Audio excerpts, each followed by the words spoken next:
I just watched the 11th Commandment, otherwise known as Body Count, from Vinegar Syndrome, and as you may know from watching this channel, I'm rather forgiving about Vinegar Syndrome. I like most of their output.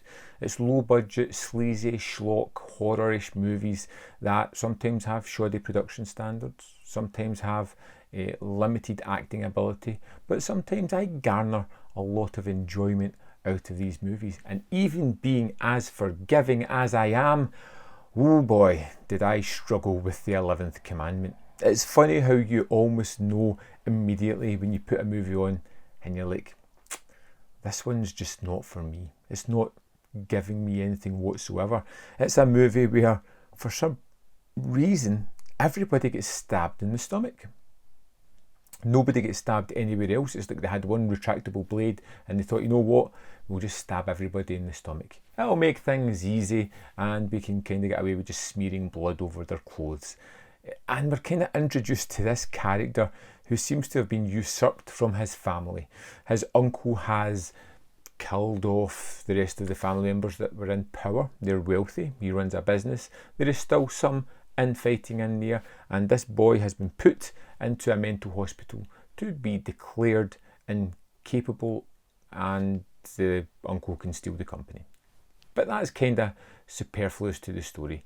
Basically, he escapes from the mental hospital because he wants to look after his 9-year-old niece, and he kind of gets a hold of her in one way, and then they just hang about for a day doing kind of boring stuff by the looks of it. And every now and again, when the story feels that it's missing out and it's forgetting to do something, they'll throw in a character to be, you guessed it, stabbed in the stomach and left for dead. All the time you've got all these horrible characters, none of whom you actually like at all. Everybody's browbeaten and torn down. They're just rich, obnoxious people whom I just didn't care about. The young boy, who I may have forgot to mention, was training to be a priest, or believes that he is a priest, again is extremely uninteresting. He's like a bland cipher where nothing he does has any influence over me whatsoever as the viewer. I just didn't care. I didn't like the character, didn't like the situation, didn't really like much about this movie. It just kind of washed over me in a banal fashion.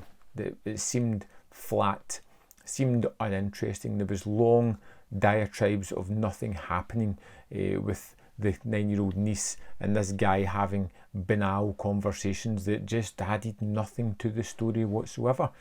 This was a movie that I think I'd be quite happy to completely forget all about. It's one that is most probably going to end up on eBay because it just wasn't for me.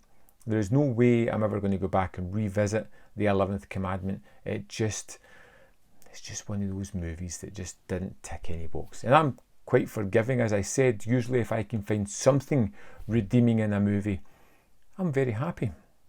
The 11th Commandment had nothing. Not even